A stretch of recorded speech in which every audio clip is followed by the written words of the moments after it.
Ya, halo pemirsa, selamat datang kembali di channel kami Fenomena Politik Indonesia FPI bersama saya Bung Spen dari Ufuk Timur Indonesia, Jayapura. Ya, dalam kesempatan ini saya mau berkomentar perihal polemik yang terjadi belakangan ini seperti yang kita saksikan di media sosial baik di YouTube, di Facebook dan sebagainya tentang peraturan KPU tentang aturan debat Capres Cawapres. Ya, yang ingin saya berkomentar begini, ngapain sih kita berpolemik soal hal-hal yang tidak substansi seperti itu ya. Debat atau tidak debat bagi saya itu tidak penting. Kenapa? Karena bagi kami masyarakat kecil yang penting itu adalah pemimpin yang bisa kerja, yang bisa mengeksekusi setiap janji-janji politiknya di masyarakat sehingga masyarakat bisa rasakan manfaatnya secara langsung. Ada pepatah mengatakan bahwa tong kosong nyaring bunyinya. Ya, ngapain kita banyak omong, pintar debat, pintar bernarasi, tapi nol kinerja.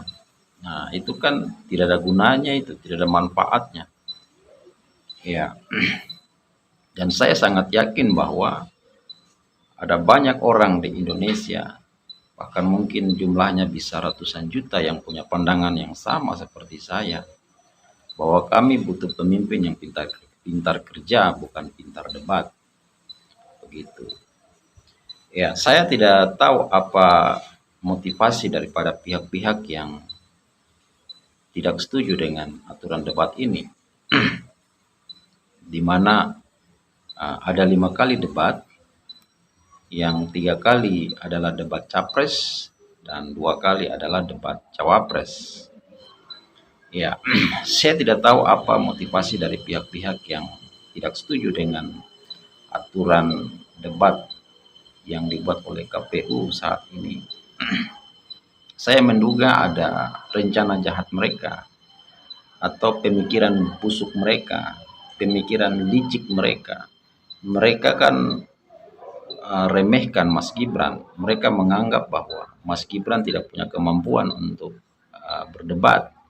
Jadi harapan mereka adalah ketika Gibran berhadapan dengan Mahfud MD dan juga Cak Imin, Gibran akan ditelanjangi dan dipermalukan sehingga hal tersebut dapat membuat simpati publik menurun terhadap pasangan calon Prabowo Subianto dan Gibran Rakabuming Raka. Mungkin saja ya, saya menduga mungkin saja mereka punya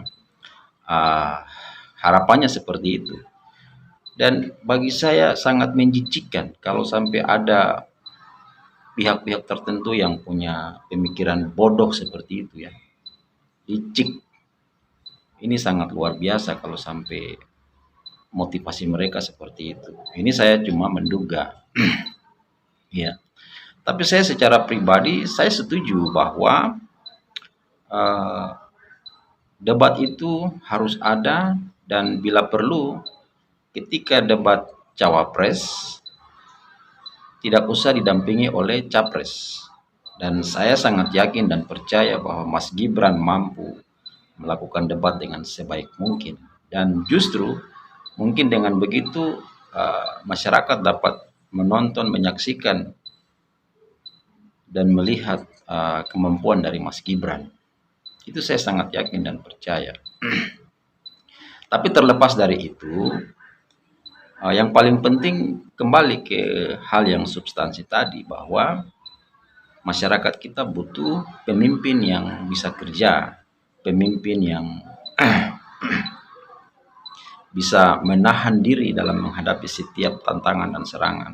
Dan itu telah dibuktikan Prabowo Subianto dan Mas Gibran hari ini. Banyak diserang oleh pihak-pihak lain, tapi mereka tetap jaga hati, jaga pikiran, jaga tutur kata, dan jaga tindakan. Itu hebat itu.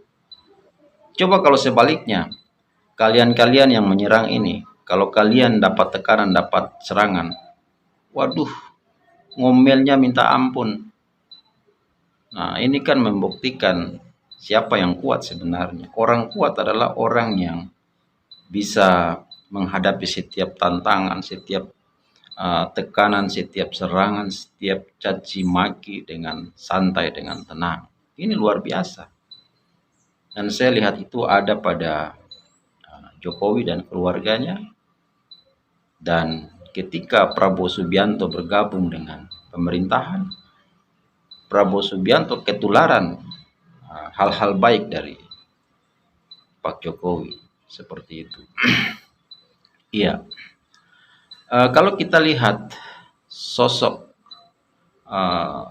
yang menjadi pilihan rakyat hari ini, di mana rakyat membutuhkan pemimpin yang bisa kerja, itu ada pada sosok Prabowo Subianto dan Gibran Rakabuming Raka.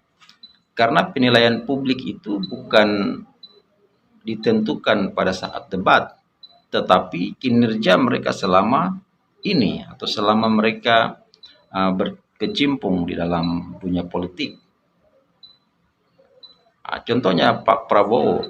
Pak Prabowo selama 4 tahun terakhir ini ketika beliau bergabung bersama pemerintahan Jokowi menjadi Menteri Pertahanan, dan ada program-program dari Kementerian Pertahanan yang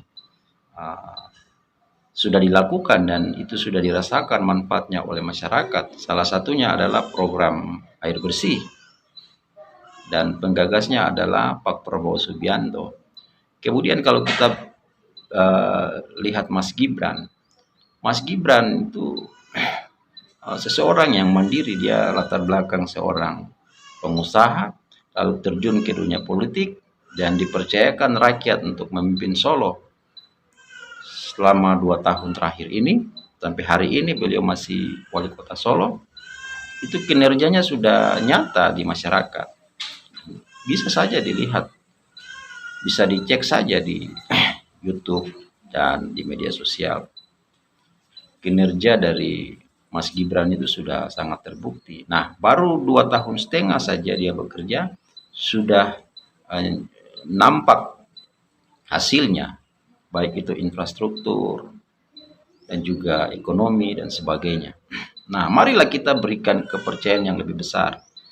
Nah, kalau saat ini dia memiliki kekuasaan lokal, yaitu sebagai wali kota Solo, kita berikan lagi kepercayaan yang lebih besar, di mana ketika dia memimpin bangsa ini sebagai sebagai wakil presiden, saya sangat percaya bahwa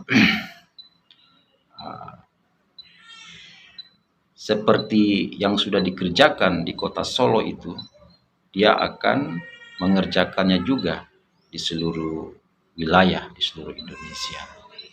Begitu. Jadi buanglah pikiran kotor kalian, sakit hati kalian, kebencian kalian, iri hati kalian. Negara ini tidak akan maju kalau masih ada orang-orang seperti kalian berpikir negatif, iri hati. Pesan Pak Prabowo adalah negara ini bisa maju ketika pemimpin-pemimpinnya bersatu, masyarakatnya hidup rukun, baru negara ini bisa maju. Kalau negara ini hanya bertengkar satu sama lain, pemimpinnya juga pecah belah, bagaimana bangsa ini mau maju? Mustahil itu.